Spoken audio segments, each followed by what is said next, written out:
Hello, I'm Kevin Hayes, the Story Man.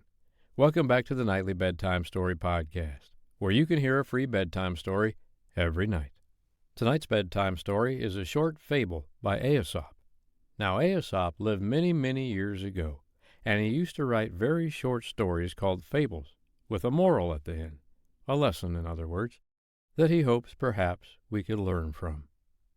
I hope you like this story from Aesop.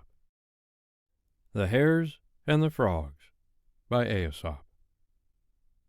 Hares, as you know, are very timid. The least shadow sends them scurrying in fright to a hiding place.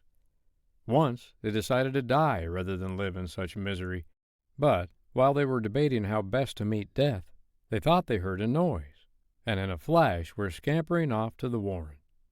On the way, they passed a pond where a family of frogs was sitting among the reeds on the bank. In an instant the startled frogs were seeking safety in the mud. "Look!" cried a hare. "Things are not so bad after all, for here are creatures who are even afraid of us."